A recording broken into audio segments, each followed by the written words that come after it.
Welcome. This is your boy, the host with the most, but humble. I do mean humble. Dino Stranovis, aka Derek, and I'm here, of course, on a Wednesday to give you the hungry, happy, healthy people here at Wrestle Cram, of course. Episode number 19. First and foremost, thank you so much for being a part of the show. If you're watching it today, you're watching tomorrow, you're watching it next week. I truly do thank you from the bottom of my heart to the depths of my loins. I truly do thank you. Without you guys, it truly wouldn't be me. I'm humbled each and every single time that I do this. I thank you so much. Thank you so very much for allowing me to do this or whatnot. First and foremost, today, not today. Today is Wednesday, yeah.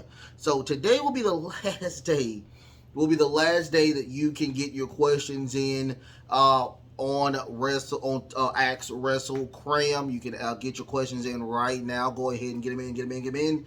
Also, don't forget, I do have a Wrestle Cram fan club over there on the Facebooks or whatnot. It is called Wrestle Cram Super Club. Wrestle Cram Super Club. Go out there, check it out. Have a great time as well. Also, tomorrow, you, the hungry, happy, healthy people here at Wrestle Cram, will get, of course, my prediction for Backlash. You will get that. You'll get that as well. We'll talk about today. Today, we're going to talk about, of course, EC3. I haven't talked about EC3 in quite some time. EC3. We're going to also talk about. What else are we going to talk about today? We are going to also talk about details on the Universal Championship unification or whatnot. We're going to see what happens, how they're going to try to break it apart or bring it together. We're going to see what they're talking about that as well. Also, we're going to talk about NXT. NXT was yesterday. We had a great time. I had a great time watching it. I thought it was very interesting, very fun. And I did pull up the ones where we did not see them in TV. We're going to talk about those drafts, the NXT members that were not on TV. We're going to talk about them today and where they're going and what I feel about them actually doing and where they're going. My critique on how WWE did that. Tomorrow, no, we'll talk about on Monday. On Monday's show, I will talk about the draft in a whole and how I thought it was. I'll critique it the way I want to critique it. Okay. Don't forget, like, share, and subscribe. You guys, like, share, and subscribe. You guys, thank you so much once again. So let's talk about EC3. He was being ignored by, of course, Tony Khan before the Brawl Out. Let's see what happens with that, okay?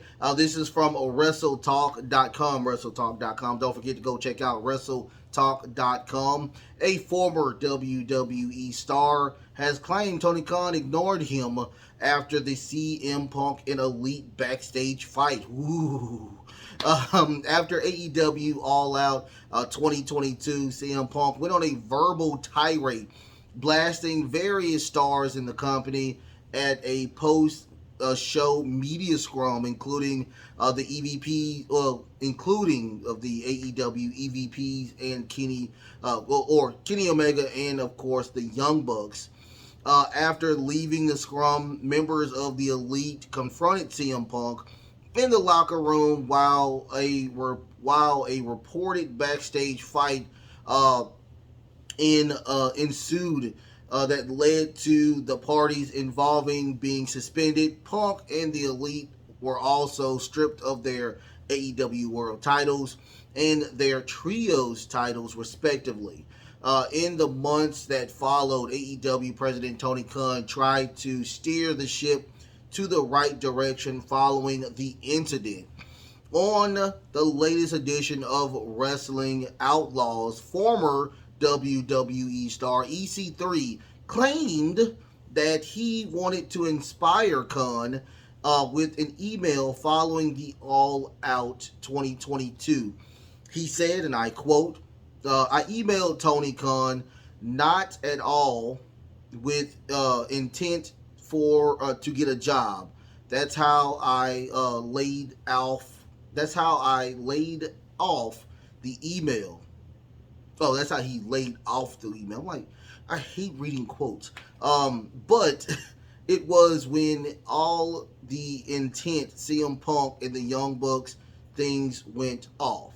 He continued saying, just because I thought he might be a guy who lacks anybody that would just, he didn't have have a close relationship with somebody to tell him something. It was just like in leadership message, because in theory I do believe we need as much competition as possible for the sanctity of the industry.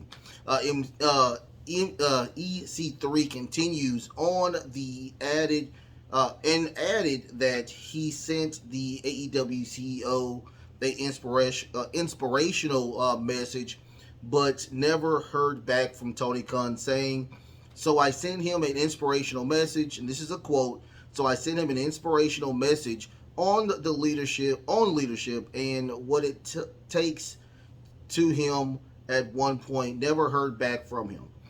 Okay, so apparently, again, I'm guessing before the brawl out that EC3 sent him numerous emails, not trying to get a job, but just trying to inspire Tony Khan as the CEO of AEW to, just make sure you keep your head up, giving him some leadership information or whatnot. Now, I will say this.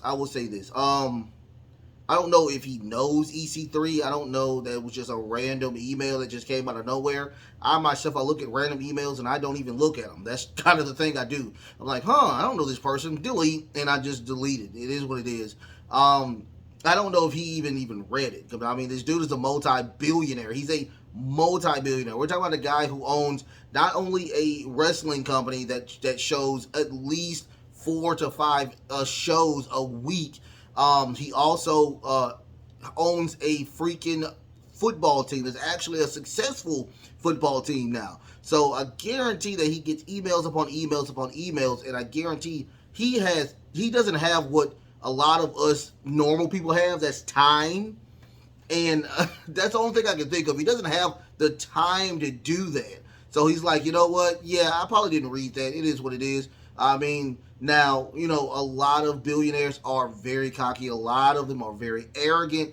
And being just a normal wrestler, you're trying to tell me about leadership styles. You're like, yeah, I don't care about that mess. What are you talking about? I have 2 successful businesses. What do you have or whatnot? So, I mean, I don't know. It's back and forth. I don't know. It's he say, she say type of situation. I don't even know where EC3 is located. Wasn't he the one that was trying to build a European type of wrestling organization, and that fell apart with Bronson Reed and Nia Jax and all of those people? I think that was him.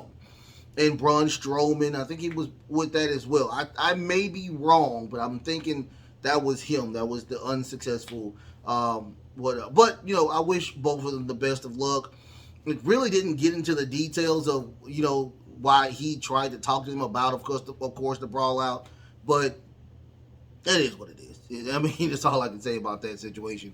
On to the next thing I do have is details on the Universal Championship unification revealed, you guys. This is, of course, from Wrestle Talk as well. A new report has revealed details on the WWE Universal Championship unification. At WWE WrestleMania 38, Roman Reigns defeated Brock Lesnar and retained the WWE Universal Championship and won the WWE Championship, the World Championship belt. With his win, Reigns became the undisputed WWE Universal Champion. Since the company has had one champion, this was not always the original plan. Per Fightful, Select, there was no plan to combine the WWE Universal Championship prior to the WWE Day 1 in 2022. However, when Reigns had contracted COVID and was pulled from the show, WWE decided to make the late addition of Brock Lesnar to the WWE title match and have him win the championship. At one point in 2022, there was internal documents that indicated the plan was to split the two world titles. Then reports planned were for Drew McIntyre or Seth Rollins to face Cody Rhodes for the WWE Championship, but that didn't end up happening. The report notes that plans were intended and the idea of splitting the titles were eventually abandoned. There is no indication of how the world titles have been split. But as of the time, Roman opponent was not to be announced. Was to be announced. Here's my thing. You fucked up. You fucked up a lot. It is what it is. Let's all be real about it. We fucked up. Where I'm kind of on the Jim Cornette fence where you have one champion. You could have made a great storyline with this situation with those ugly toy-looking belts you have. You could have merged them and made it one belt, one undisputed championship belt. But the thing is, you made Roman Reigns such a dominant champion that he couldn't lose. I mean, the storyline consists of him not losing and having a great faction behind him. This faction is, to me, better than the NWO. That's how powerful the bloodline is. So if you got to beat Roman, you got to beat all of them. And that's exactly what happened. But here's the thing that really pisses a lot of people off. Including myself. I'm not even going to be mad about this because I was pissed off when they gave the title to Brock Lesnar. He has in his he's coming to a point where he's going to retire pretty soon. I'm not going to talk about months or months or days. It's going to be some years. It's going to be a couple of years where he's winding down to a point where he is going to retire. And in the process, what's going to happen is that he is a part-timer now. In his contract, he only does part-time stuff now. So, if he's only a part-timer, you don't see the champion that much. Now, once again, you do not need the champion to be fighting every single day. We don't need a Jon Moxley effect. MJF is doing a great job with him wrestling very, very rarely. That's how it should be if you are the champion. But I would love to see my champion on TV at least once a week. No disrespect to Roman Reigns. When he is there, he is a treat. I promise you. I enjoy when Roman Reigns is on SmackDown. I can't wait to see him next week. But he's not there. That's the point I think a lot of people are upset about. We don't care that he's been champion for over 1,000 days. I mean, Bruno Sammartino was champion for years. Hulk Hogan was champion for years. Like, these people were champions for a long time. So the stint is not the issue. It's him not being on TV. It's him that Paul Heyman is doing all of the bidding, all of the work. And that's not cool. I will say that at all. Now, once again, and I've already ranted about this, now you have this secondary champion, which is Champion B, because nobody can beat Roman Reigns, and they announce it like they're going to be a workhorse champion. That's the Intercontinental title. So we have two Intercontinental titles now. We have an Intercontinental title and a World title now. So it doesn't make any sense now. But here's the killer part about the entire situation. So now we have a World title, right? What's going to happen to the black belt? That is the World title. That's the World title, you guys. So what's going to happen to that title is my question. What's going to happen to that title? Is it going to be where I'm hitting stuff. Where would that title be? Will it dissolve? Will it go away? Because that's actually part of his intro, is him raising both belts, being the dominant champion.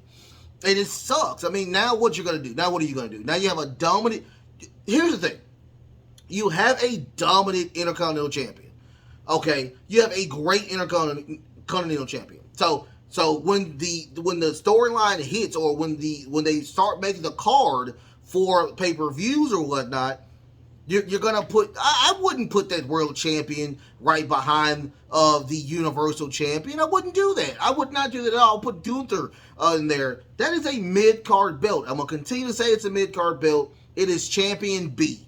It sucks, and I hate that. And they wanted, I guess, Drew McIntyre or Seth Rollins to get that title. Have fun. I mean, I would be pissed to have that title.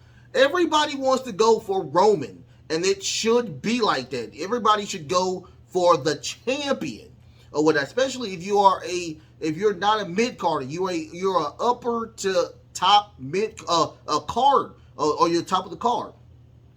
No disrespect to that new title. It's a gorgeous title. I love the title. It's just that we know for a fact that title is not the real title, or whatnot. It has no lineage in that title, or whatnot. The ones that Roman has, those ugly toy titles, those Mattel titles, those are the ones that have the lineage. And I'm done with that.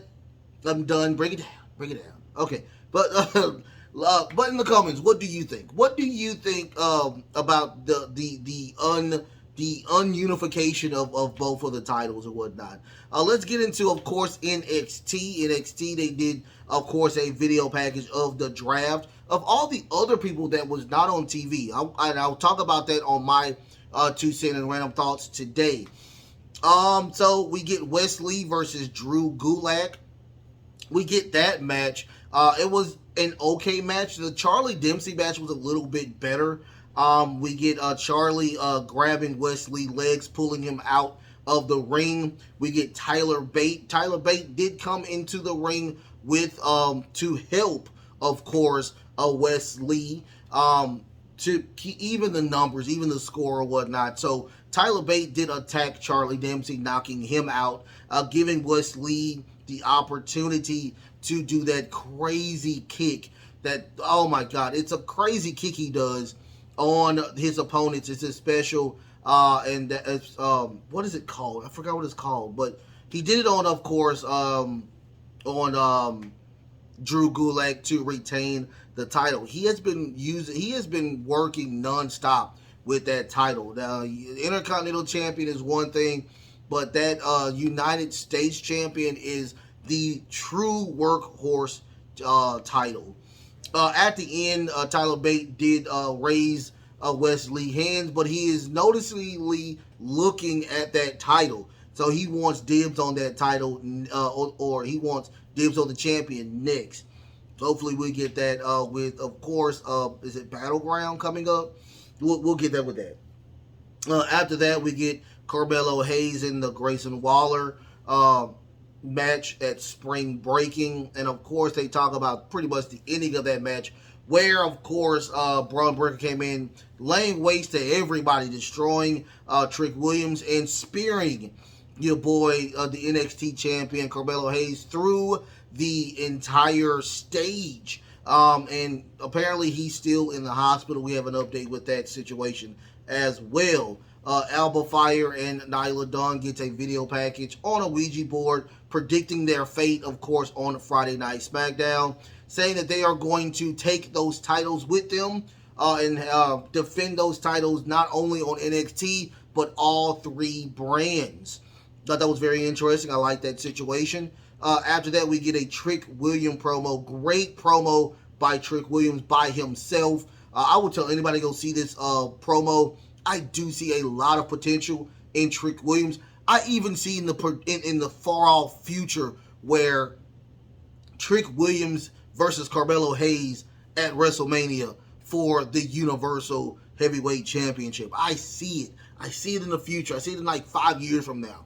But, you know, he does talk about that Carmelo is in the hospital. We're trying to get back right for, of course, Battleground. He talks about, you know, when they were in high school, they met each other and they both were eating off of each other's ego, and they became these very popular group of men. They always talked about how they were being very creative, and eventually they did go together to NXT to become what they are now. So he talks about that they are the Shaq and Kobe of NXT. And he told Braun Breaker, and Braun Breaker interrupts. Braun Breaker interrupts. He comes in.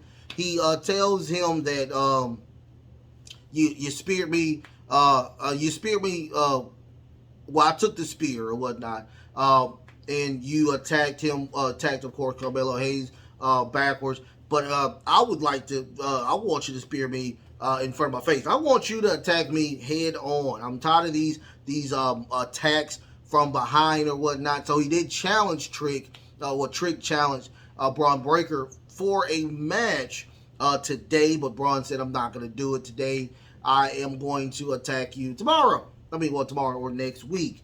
But Trick did ask him, he said, so did you acknowledge, do you accept the challenge from the new NXT champion, Carmelo Hayes? He's like, well, you know, I like the Braun Breaker story. He doesn't want to be champion anymore. He thinks that being champion in NXT was a hindrance to him. So he said he would, but he does want to destroy, of course, Carmelo Hayes. After that, we get a JD McDonough backstage video package with him just being, saying 21 years. It's been 21 years since he's been trying to get to main roster, and he finally does it. In comes Noam Dar. He's saying that they do. JD McDonough and Dragon Lee has a match today. Make sure you beat the crap out of him. Do a favor for him. And JD McDonough was like, dude, you never gave me an invitation to face you in for that Heritage Cup. I could care less about that Heritage Cup. Get out of my face. I like JD McDonough. Hopefully he is the new addition or new recruit to the Judgment Day. We need JD McDonough there with the Judgment Day, because apparently him and Prince Devin were really close. So let's see what happens with that situation. After that, we get a JC Jane and Gigi Dolan. We get a match. Apparently, we get this match this go around. We should have got this match at Battleground, but it wasn't a long match. JC gets busted wide open, and for her, and she does win. After the match, she does attack Gigi on the ground, beating the crap out of him while her brother's watching. And face is completely busted open. And that was pretty much the end of that. That was the end of that. After that, we get a Axiom versus Scripps match. I loathe everything Scripps does. It is not good. He is a horrible wrestler. What's his name? Reggie. Reggie was pretty much. I think he's what is he? He's a gymnast. He's a guy. He's a tumbler. He does a lot of flippy stuff. He's from the Circus Olay, I think, type of stuff from over there in Vegas. And they brought him in, and man, it just has not worked. I liked him when he was a sommelier, I guess, for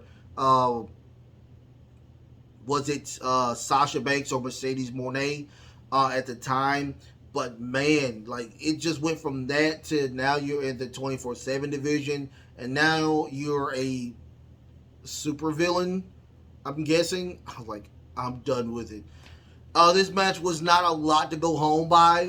Axiom did win with that golden ratio, Shining Wizard type of move, knocking him out. At the end, Axiom is, of course, the huge babyface, and attempts to shake the hand of Scripps. Scripps, of course, tries to attack him again. He grabs the mask, and of course, it's Reggie. Oh my God, it's Reggie. Like, dude, Scripps is trash. I cannot stand scripts. I just cannot stand the character. It's a bad character. Sometimes they are a hit and miss, but this is just 90s before Attitude Era Raw all over. After that, we get a video package with Briggs and Jensen and Henley. They're just very happy that he's done with Kiana James. But they still have bills. But he actually comes in. He tells them, "Well, I did learn a lot from Kiana James when it comes to business." And he was just like, "There's a lot of money on the ground that you're on, and you can flip it. You can make a lot of money and have your parents, of course, live off of everything that you're talking about." So he did learn a lot from Kiana James about the business aspect, and hopefully they can fix what's going on with the bar. After that, we get two little baddies or whatnot. They ask him for a drink. He declines, and he's now very happy. The Virgin is finally happy now. I love that story. I love Briggs and Jensen and Henley. I love that story. Hopefully, next go around, we do see them on Raw. I want them on Raw. Put them on Raw. You hear it first. Put them on Raw. After that, we get the Dragon Lee versus JD McDonough. This is the match of the night, you guys. This is hands down the match of the night. I cannot do this match. I cannot do this match justice. This is how good this match was. We got Poison Runners. We got Canadian Destroyers. We got craziness, but Noam Dar is on the outside. When I tell you this match had so many false pins, so many attempts, almost a count out. I mean, it was a lot of just fun with this match. Go and see, if you want to watch anything about NXT, go and see this match. This was a great match. But Noam Dar attempts to attack Dragon Lee. That doesn't happen. He gets back in the ring. We get the Devil Inside Suplex by JD McDonough, sending him to Raw a winner.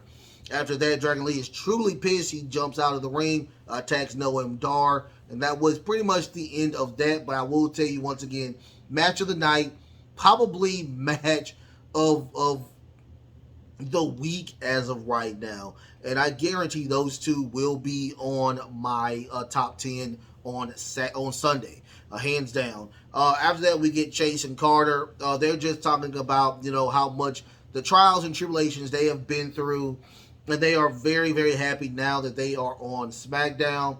This is the first time ever we get two tag teams being drafted at the same time, one having the titles and defending them to take them to their respective brand. And they're very happy now. She wants a hug, and they hug it out. It was a very, very touching type of segment. After this, it was Joe Gacy. Joe Gacy, they're looking at a tablet of Joe Coffey, saying that he is quite impressive, very, very impressive.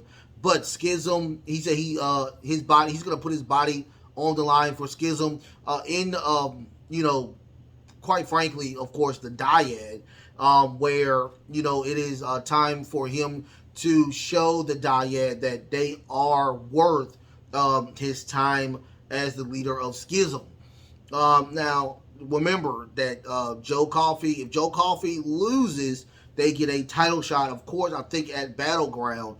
But if Joe Gacy loses, they can no longer go for those titles as long as Gallus is champion. So after that, we get the video of the random women getting attacked off of camera. They show that over and over again. I want to see who this is. We will find out, hopefully, eventually, with this situation. After that, we get the Joe Gacy versus Joe Coffey match. Pretty decent match, but very quick match. We get, of course, the Dyad and Gallows fighting on the outside. Ava Raine gets into the ring. She smiles at Coffey. She falls on the ground saying that she was attacked by Joe Coffey.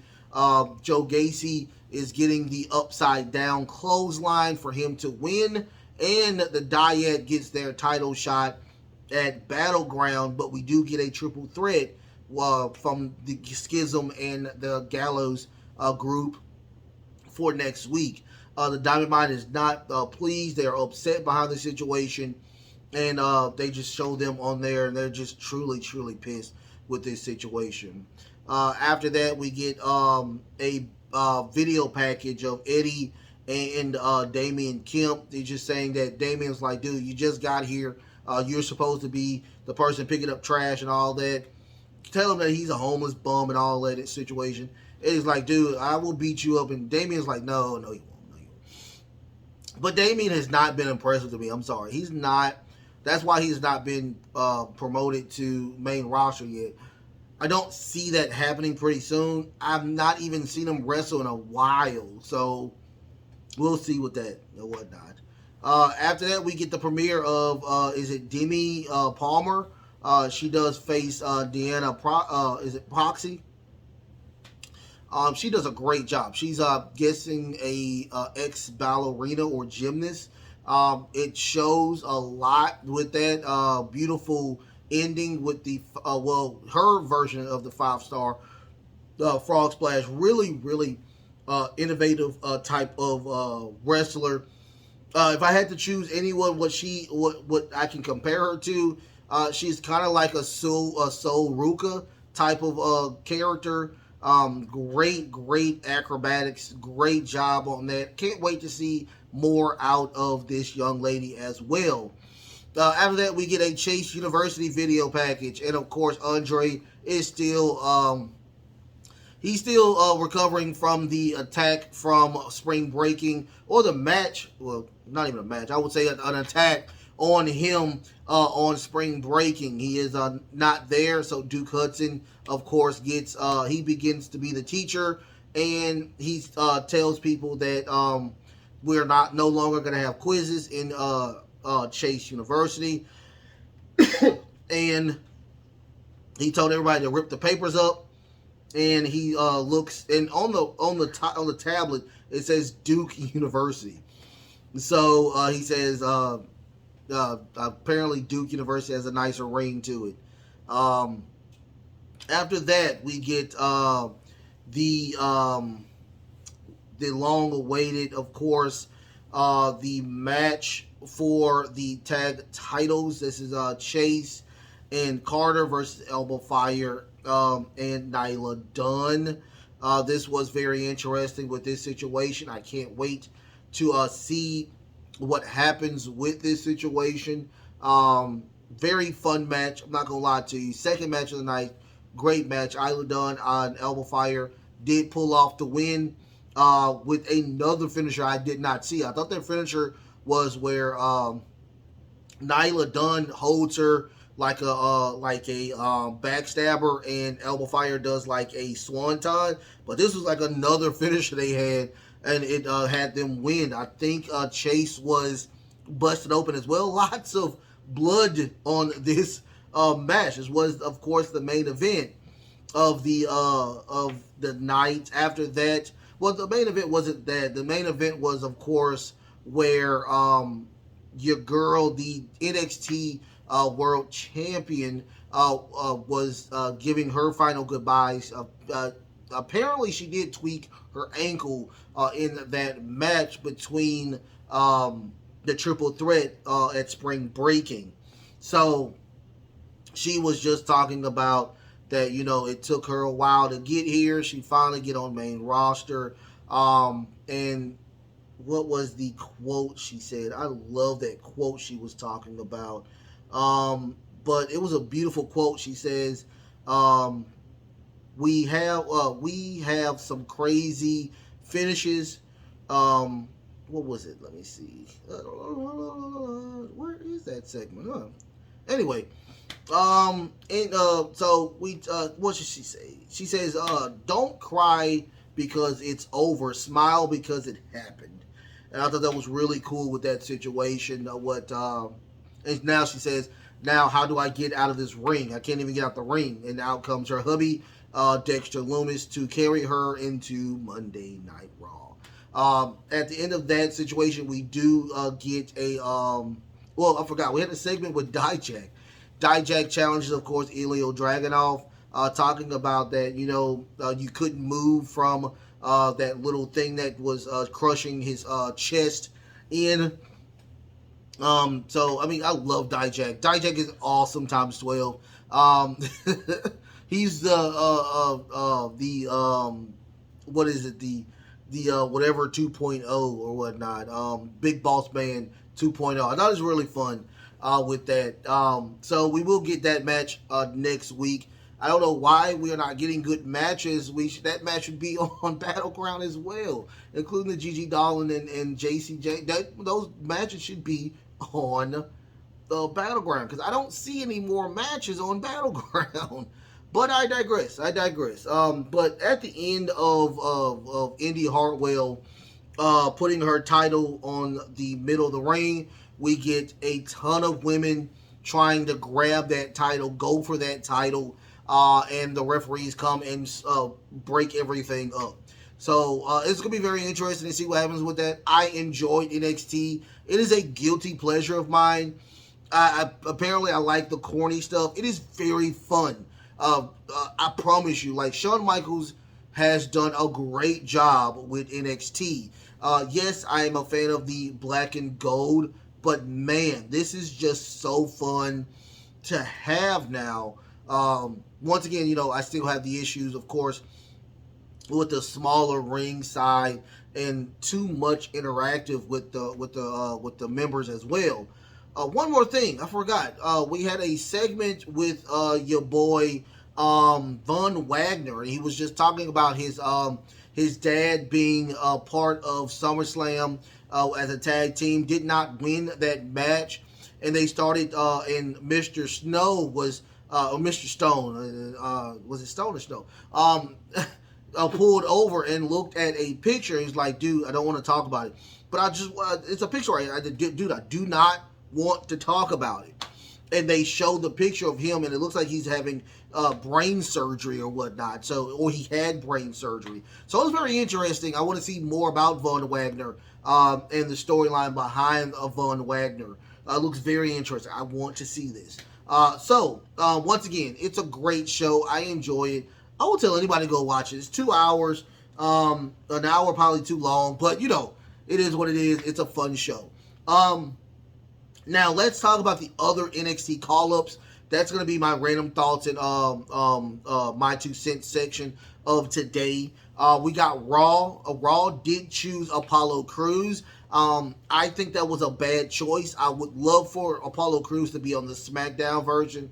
He did his greatest work on the SmackDown side. There are no belts for him on that side. Austin Theory is not a good champion. I think he will lose that belt eventually, but I would have put him on there, and he would have been the very first, the person to beat Apollo. He'll be the first person to beat Theory for that title.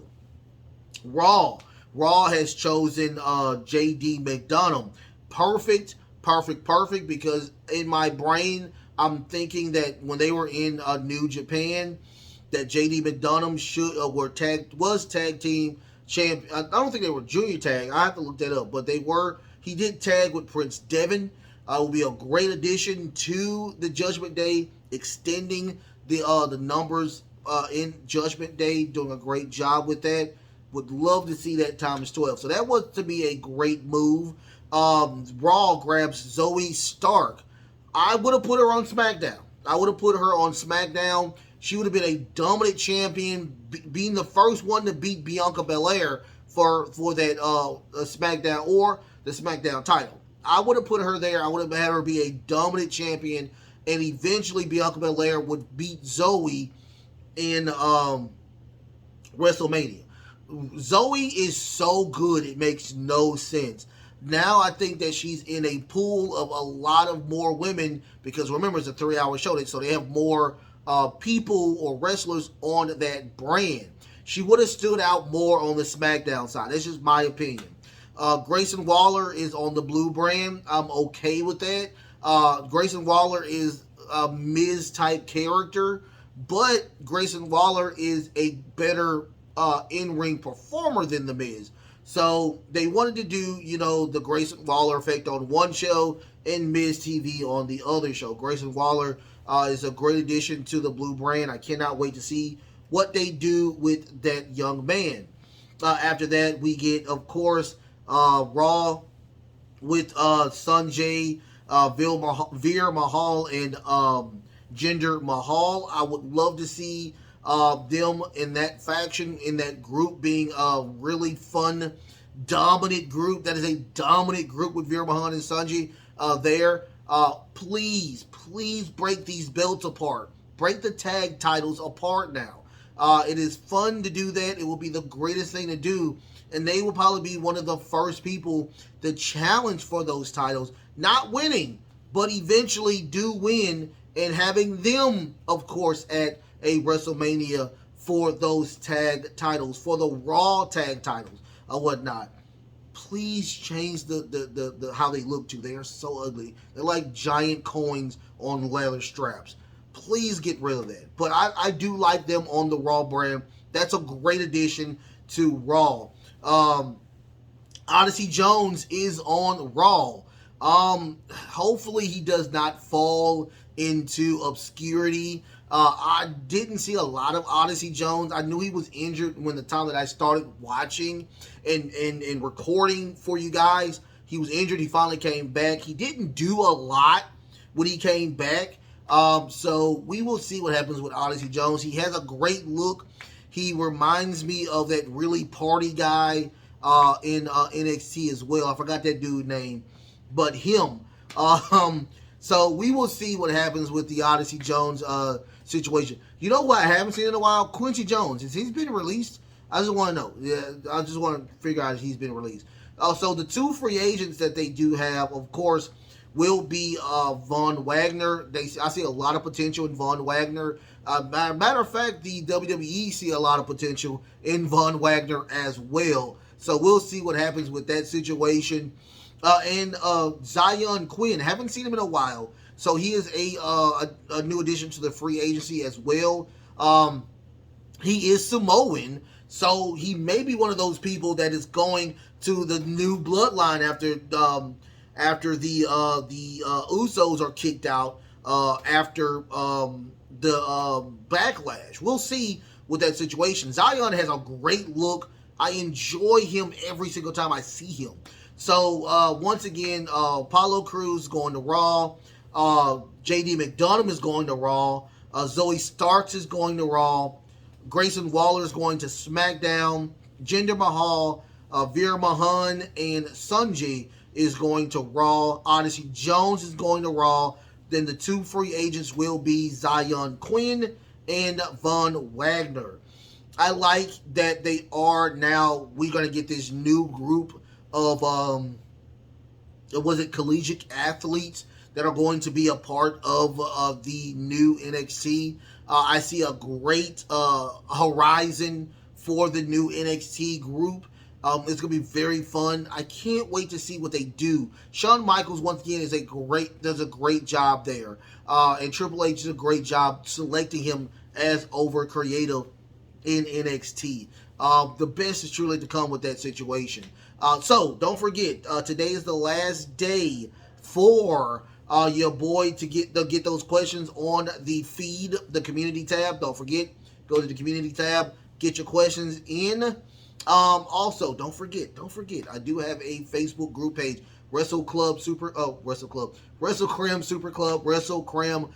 Club. Don't forget to go check that out as well. I do post on there on a daily basis. Also, what do you think? What do you think about the, of course, the stuff that I was talking about with the news, EC3? What do you think about EC3 trying to give leadership advice to Tony Khan? And what do you think about the what if story about the trying to get rid of the unification of the Roman Reigns and the world title and the universal title?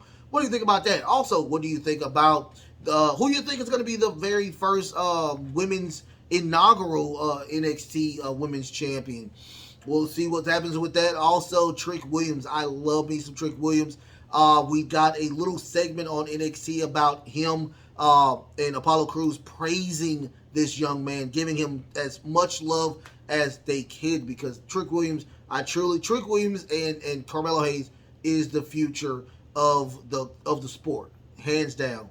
Braun Breaker is too, but I really like Carmelo Hayes and Trick Williams. So what do you think about that situation? Also, what do you think about the last NXT call-ups? What do you think about those members as well? Don't forget, like, share, and subscribe. Like, share, and subscribe, you guys. Tonight, of course, is AEW Dynamite. We get a cage match with who we get the cage match with? Goodness gracious. Kenny Omega and Jon Moxley. We get that match. And you will get my predictions of course, Backlash, WWE Backlash. The best is truly yet to come. The best is truly yet to come. One cough just go around. I did read the comments. Thank you so much. I'm going to go give me some cough drops as well. Some nice low cough drops. But the best is truly yet to come. The best is truly yet to come. I promise you. What more can I say, you guys? I love y'all so much. Love, peace, and of course, wrestling.